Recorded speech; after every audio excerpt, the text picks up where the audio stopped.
Alright, what's up trickers? Kyle, or Epic, with another tutorial for you guys on a combo. It's kind of intermediate because it involves some flipping, some twisting, some interesting motions, but overall it's a lot of fun if you guys get it down. So, nothing more to do, let me show you guys, and we'll get learning and have some fun.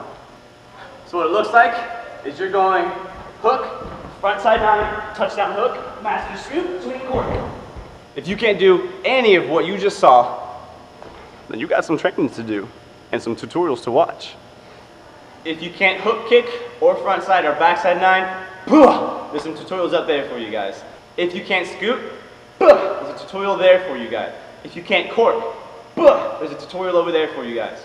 So you can use these tutorials to help you guys out, because if you don't have those down, then combining these is going to be way hard and it's going to take a lot more work. So master those tricks, that way this combination is going to come like that for you guys. First things I do anytime I'm working on tricking combos, I always start with the first couple motions. The reason why is because if I'm thinking about that cork, or if I'm thinking about two moves ahead while I'm doing one, I'm probably going to end up trying that trick in the middle of this move, and you don't want that. Your muscle memory could really mess you up sometimes. So master the first two and focus on one movement at a time as it comes at that point in that combination. That way you can focus on one thing at a time and be aware, and you'll really practice that control of looking, feeling, and I don't know, swinging, having fun, going crazy, dub. So let's start with the first two tricks. You have step over hook here, step in front, or you can finish squared off and you're gonna jump into your backside nine or your frontside nine. Now if you've seen the tutorial, good, you know how to do this, because I'm just gonna skip right to it. Frontside nine here. Now here's the interesting part.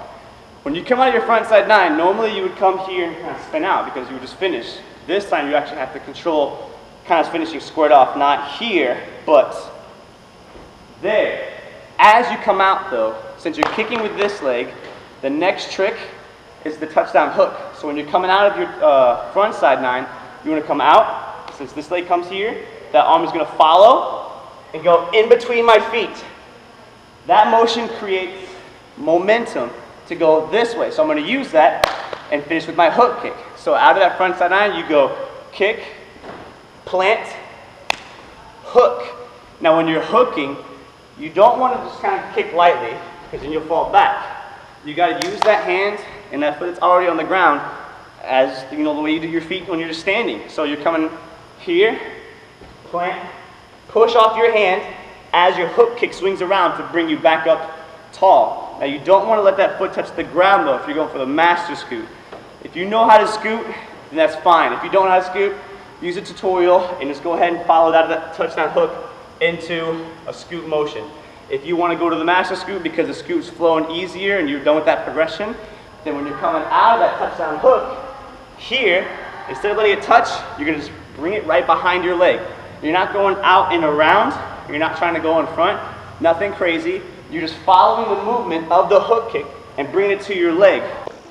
So out of your touchdown hook, you're going to bring that leg out and around to carry a lot of momentum, push off that hand, keep your chest low, wrap that leg, and as that leg wraps, you're going to switch your hands. So on the touchdown hook, you're putting down your right hand.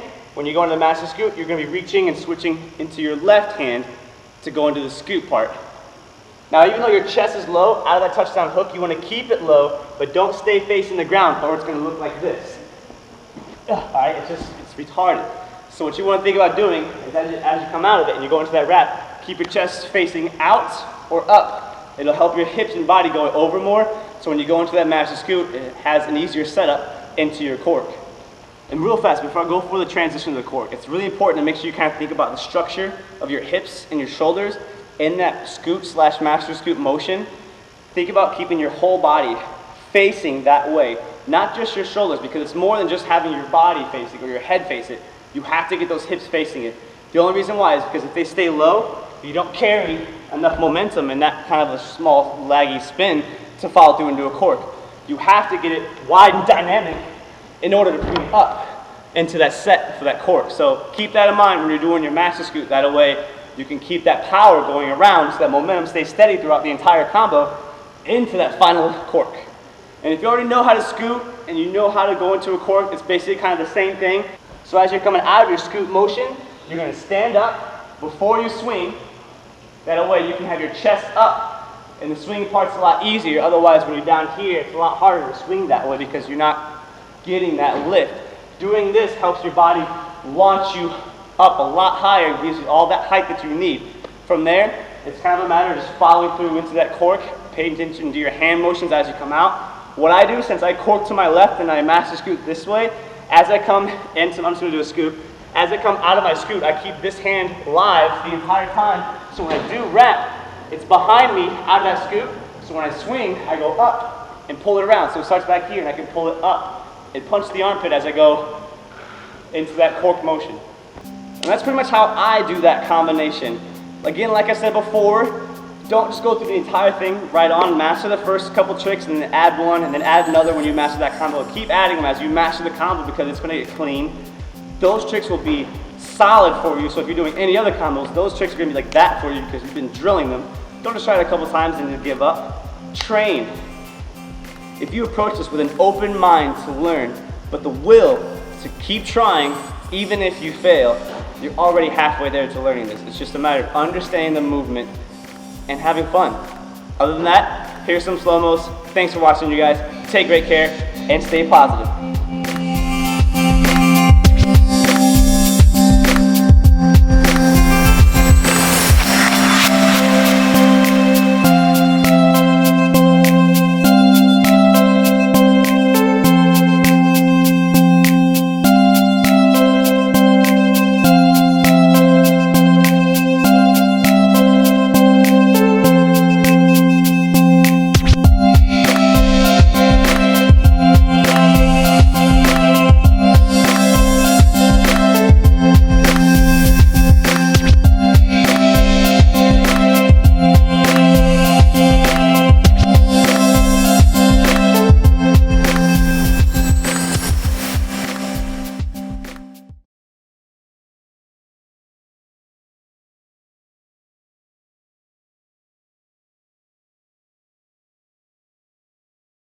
If you can't scoot, did I say scoot already? Yeah.